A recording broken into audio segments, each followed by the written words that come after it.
Hello, everybody. It's the coach. This is a special edition of the AFC Championship game on EA Sports. Up next, we've got a good one on tap between the visiting Houston Texans and the Pittsburgh Steelers. I'll have scores around the league for you at the half, but it's time for a little football. So we'll hand it over to our broadcast team, Brandon Godden and Charles Davis. Right at the convergence of the Three Rivers on Art Rooney Drive, we welcome you to Heinz Field in Pittsburgh, Pennsylvania. Straight ahead, it's a clash to decide the AFC's representative in the Super Bowl. And it'll be a great one between the Houston Texans and the Pittsburgh Steelers. Hello, everyone. Alongside Charles Davis, I'm Brandon Godden. The postseason continuing here on EA Sports. And, man, it is electric in here, and it should be conference championship time. I don't know about you, but my butterflies in my stomach, they have iron wings in this one. And every guy I've ever talked to has all said the same thing. This game, the conference championship game, may have more intensity than even the Super Bowl because you know what the stakes are. You're trying so hard to get to the big game that this is the one that's the real challenge.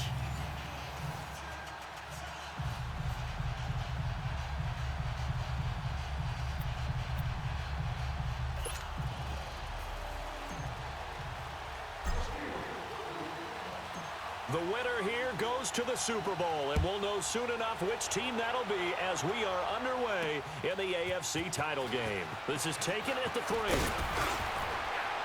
And he'll take this across the 25, couple extra yards up to the 27-yard line. So out come the Texans for their opening drive. And out will come the leader of this offense, and that, of course, is their signal caller. I read something prepping for this game that he said prior to, and I think he really said it a few months ago, where he talked about he wants to have the type of season that at the end, he's buying gifts for all the guys who helped him along the way. And I know that the team wants to hold him to that and really get into his wallet. But that's what good leadership gives you. You know, at the end of the season, because you've done a great job, QB, he's usually the guy who springs for the good stuff. It's a loss of 2 there, bringing up 2nd down. Well, that was a simple throw and catch, but even with that completion, 0 yards gained, so they're behind schedule on down and distance. I think they were hoping to get it to him. He could make a man or 2 miss, but that window closed quickly. 2nd and 12 after the first down pass play went backwards for 2 yards.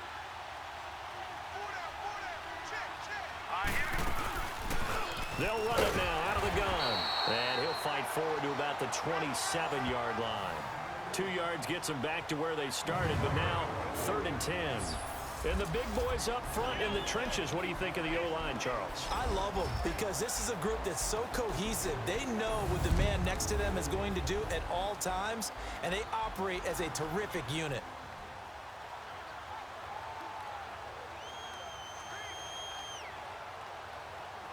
So now an early 3rd and 10 here on their opening drive.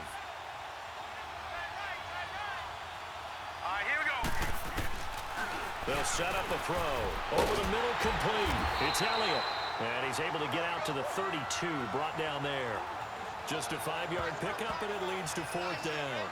There's an example of good situational football being played by a defense. They understood where the 3rd down play was, the down and distance, and made sure that they didn't get anywhere near that, bringing up 4th down. Yeah, they were sniffing out that marker, didn't want to let him get close to there, and now a likely 3 and out to start. Yeah, I love the way they rallied to the football and got to him and made sure he didn't give up much run after catch. And that one hits a little too close to the goal line, and it continues into the end zone for a touchback. So out come the Steelers now for their first drive. And trotting out there, their tall quarterbacks, standing at 6'5". And what I enjoyed watching this week when we had a chance to watch them at practice, the easy camaraderie that he has with his offense. A lot of respect. A lot of respect, and frankly, I thought it spilled over to the defense. I thought the defensive guys were coming over and teasing and joking with him. You can tell they respect the heck out of him and really want to play well for him. They'll come out throwing here to start the drive. And incomplete to open things up. And the Buffet boys, the O-line. Hopefully they're ready today. Listen, you got to feed them first. But if you do, you usually get a great product out on the field. And when they play well, the quarterback can't wait to feed them afterwards. After the incompletion, they'll try once more from the 20-yard line on 2nd and 10. Now let's go! Blue 90! Blue 90!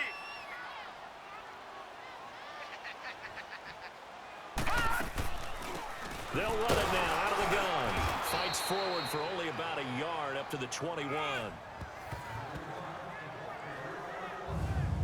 And the big meat on the D-line, we'll see how they do today. And I'd hate to be an offensive lineman having to deal with these guys. They come in hungry, mean, and confident. They think that no one can block them.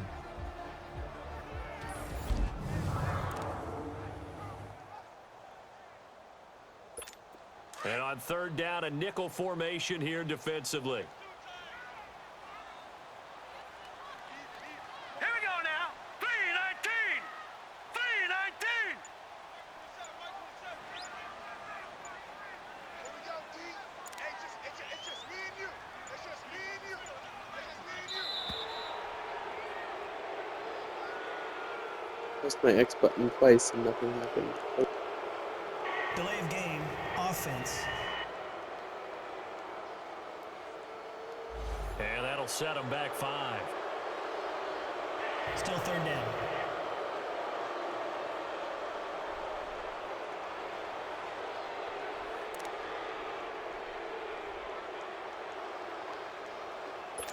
After the delay, they're backed up even further for 3rd and long.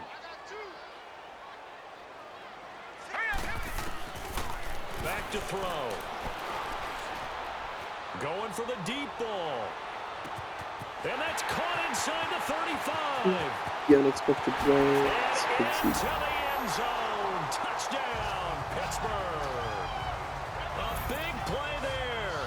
84 yards. And the Steelers have taken a first-quarter lead. Well, we knew they had the crowd on their side. Their defense has already made a stop, and now here's an opening drive touchdown. Yeah, how about the defense making the stop, offense feeling their momentum that they've generated, and turning it into points on their side. So now you've got a team working together, and they got the crowd involved fully on their side in this ball game. And in this playoff atmosphere, that 12th man means even more. The point after, no gimme in the snow, but it's up and good. And that makes the score 7-0. Elliott now to kick this one away. This one fielded at the 5. And he'll get across the 20 before he's brought down at about the 23-yard line. The Texans offense now, they get set to head back onto the field. They punted last time they had it. What steps, Charles, you think they have to take to make sure they don't do that again? Well, let's just go to the football 101, the trade expression 101. Win first down. Make 5, 6, 7 yards on first down and make it a 2nd and 3, 2nd and manageable. Keep accumulating first downs that way. Keep moving the football. Big stop. You don't want to get behind the sticks because then the defense has the advantage. Now a look at the defensive starters here for the Steelers. Well, they were very strong in that victory from a week ago. We had a nice conversation with the defensive coordinator, didn't we? And what was fun to me was hear him say, I like what we did, but we need more pressure on the quarterback this week. What he wouldn't tell us, though, was how he was going to create it. Is it going to be just the front 4? Is it going to be 3? Is he going to bring linebackers, secondary? This will be fun to check out. Set! Blue 90! And they'll run it here. And that play going absolutely nowhere as he's belted before he could get out of the backfield. It'll wind up being a loss of 2. And that's going to lead to a 3rd and 12. That's a tough one right there. He ran right into the teeth of the blitz as the linebacker was freed up in order to stuff that one for a loss. I think quarterbacks got to see that. Got to find a way to audible into something a little more advantageous.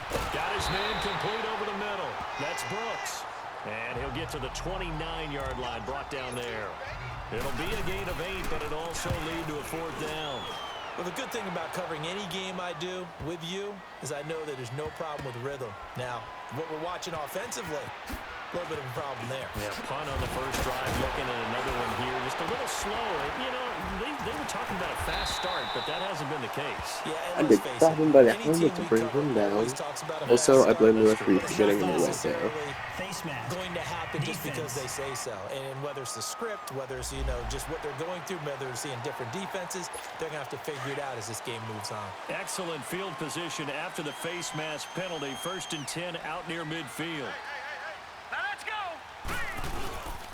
They'll run it with Bush. And he goes across midfield and down into Houston. That was a territory. stupid juke. Dude, just get the first down. Don't play anything fancy. A nice run here early on. It doesn't take a great play caller to realize you want to establish a guy of his caliber who runs like this early because they'll pay dividends as the game progresses. Quick hitter here, it's complete. And he'll get it down on the play to the 37. Tally that is catch number 1 for him in this AFC Championship. It's a 1st down. And a good quarterback facing zone coverage. If he has just a little bit of time to survey the scene, that's what's going to happen. No doubt about it. If there's no pressure, he's going to continue to pick them apart because he'll have all that time to find someone open downfield. You can only cover for so long. So maybe they want to go to a zone blitz scheme, get a little bit more pressure. Remember when Carolina did that against Denver? They lost the game ultimately. They dropped the defensive end out, and he ended up with an interception in that game in Super Bowl 50. Maybe some sort of scheme like that to try and get more pressure at the passer. And they're on the move here. They've got it 1st and 10.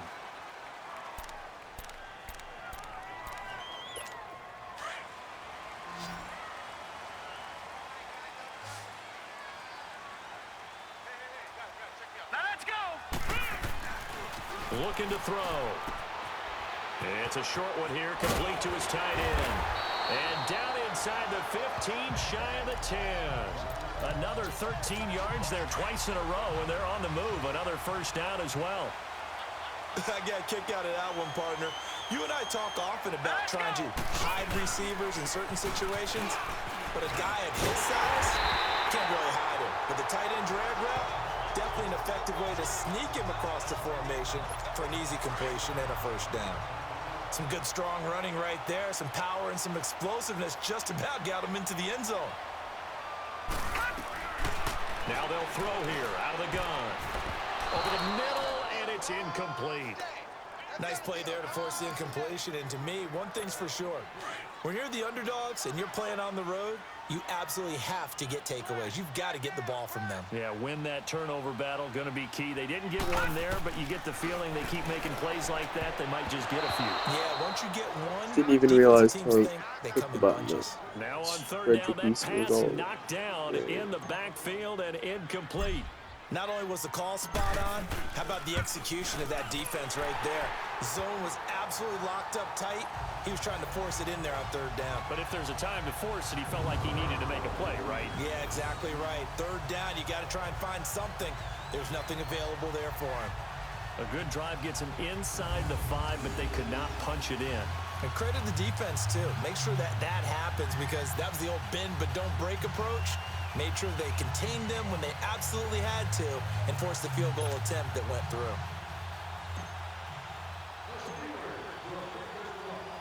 After the field goal, here's Elliott to kick it away. And that'll carry over the back line of the end zone for a touchback. And now out comes Houston. They've had it twice. They've punted twice. Not the start they were hoping for. Not at all, and let's face it, every facility we visit, everyone talks about converting on 3rd down, how big that is. In this situation, they've had to punt it away twice, so they're furiously going over things on the sidelines. What do we need to do to pick up a 1st down and change our momentum? Throwing to start the drive, but that one incomplete. I think he had to unload that one before he wanted to. He was right up in his grill. I think he was a dentist there without a license, don't you? Just not enough time for the play to develop. Just lucky it wasn't a fumble, really. Line of scrimmage, again the 25, 2nd and 10. Here we go now. Green 30. And 2nd and 10, he'll look to throw again. And unsuccessful there, trying to dump it underneath. That'll bring up 3rd down. Oh, man, that was close. The opportunity to change momentum, big play, right in his hands, unable to come down with it. A sigh of relief, no doubt, on offense that fell harmlessly to the ground. Going to throw right side here, complete. And they'll get it all the way up about 5 yards shy of midfield. 3rd catch of this first half for him, and this one is a 1st down. But we're used to seeing the guy that you consider the number 1 receiver double covered, but how about this guy? He's double covered and finds a way to make the play for a 1st down. That's how you increase your Madden rating, right? Nope. And the Steeler pressure too much here. He's going to go down. And plays like that really hurt play calling. They had a really nice gain on the previous play, but gave about half the yardage back on the sack. Excellent pressure up front.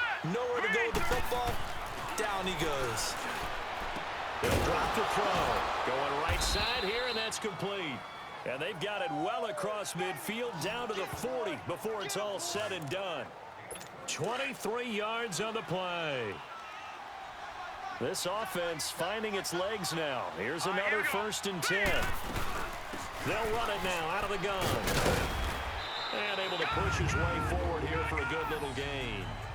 5 yards on the carry. Good pickup on 1st down.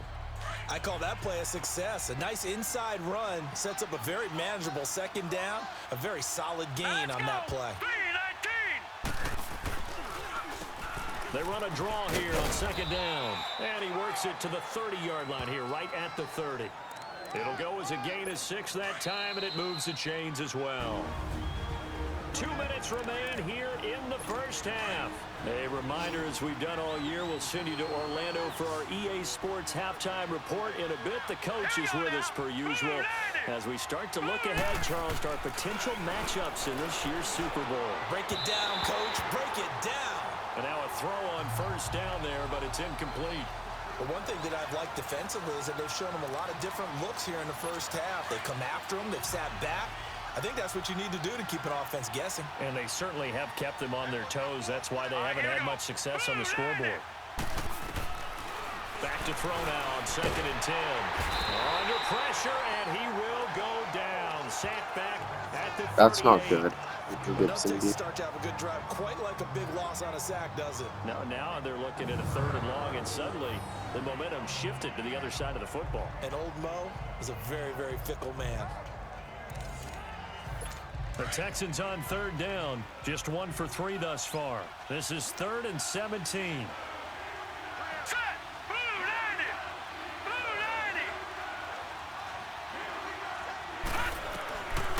Now back to throw. And this is going to be incomplete. I think he's a little trigger happy right there, and it turned into an That is improvised really throw not to good. their zone. It means Quentin Nelson, or Quentin Gibson, sorry, instead of Jimmy Nelson and Quentin Gibson, is essentially out of the Super Bowl. And this is going to carry well into the end zone for a touchback. Pittsburgh's offense now heading back out onto the field. And last time they got 3 points, but it was a chip shot field goal. And when you go to the sideline after a chip shot field goal, maybe the offense not too happy. It's a balancing act, isn't it? Because you're exactly right. They're none too pleased that they didn't punch it in for... And got his man complete. And he's going to take it in for a Steeler touchdown. A big play there. An 80-yard touchdown. And the Steelers find a way to stretch their lead. Well, you know he can be explosive, and he's ultra-explosive there on the fly route. And you know how many times we've talked to coaches and we've had quoted back to us, well, you know something? When you execute really well, it doesn't matter if they know it's coming or not. Well, sometimes athleticism beats you as well. He just took off and went. That's almost like one of your Turkey Bowl games, isn't it? Just go long, man. I'll hit you. And it worked really well for them. Elliott good with a PAT. And that makes our score 17-0. Those are the ones the offensive coordinators dream about. One-play drives from that distance. What an effort. It results in the touchdown. Elliott now to kick this one away. And this will not be returnable. It's out of the back of the end zone for a touchback. And now out comes Houston. The results for them so far not that great. Well, not good at all. 3 drives, 3 punts. Yeah, and now what you're doing is you're looking at your play sheet. You're trying to figure out what you're going against defensively. I wonder, are they showing them something they haven't seen or anticipated in practice, and maybe that's throwing them off? Or do they just have to go to a different play calling section and try and run some offense that way? Now the first play of the drive there is incomplete. I know coaches tell us all the time that having a powerful arm isn't the #1 thing they look for in a quarterback. But when you're trying to throw inside routes and you need to put some heat on it, it helps have the big gun. In this case, just a little bit too much. Another throw on second down, and this one incomplete as well. Feels like they're getting caught in between here because they didn't completions on first and second down. Now you got to worry a little bit about the clock because you prefer not to give them another shot here in the first half. But if you don't pick up the first down, guess what? You're likely going to have to. And he'll get this one up to the 26. Just a 1-yard gain on the play, and that'll mean a call to the punt team as it's 4th down.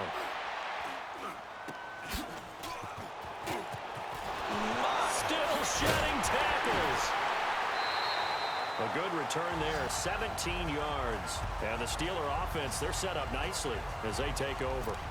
Out comes this field general once more, leading his offense back onto the field. And he's been good. 2 first-half touchdown passes, no interceptions so far. Does a lot for your confidence. Does a great deal for your team. Gives them a lead, and they're feeling really good about how they're playing. I think he expects to throw at least another one. I was going to say, now he wants the first-half hat trick, doesn't he? Oh, without a doubt. Go ahead and fling him on the field, folks. He wants that type of celebration. It's a Pittsburgh first down, a gain of 13. They go play action here on first down. Oh, that was dangerous. Threw it into coverage, almost picked, but instead they'll keep it on second down. And that's one he's got to be happy to have back. There wasn't a hole open in the zone. You'd have to think on early downs like that first down there, need to be a little bit more careful. Yeah, fortunately for him, got a couple more downs to play with.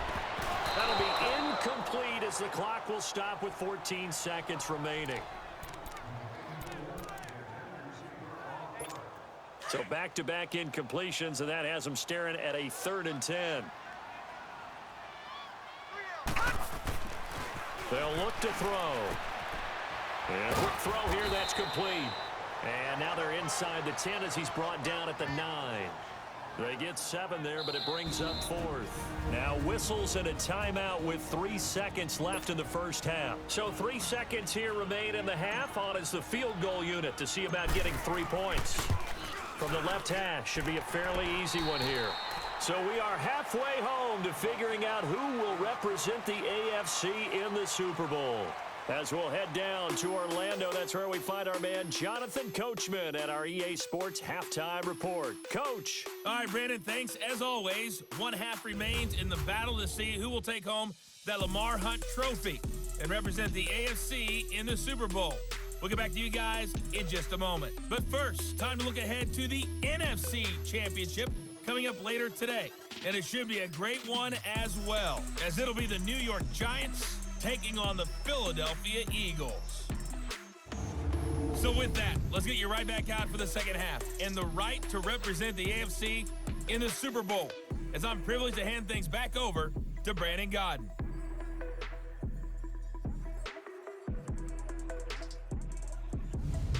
All right, Coach, thank you, and we welcome everyone back for quarter number 3.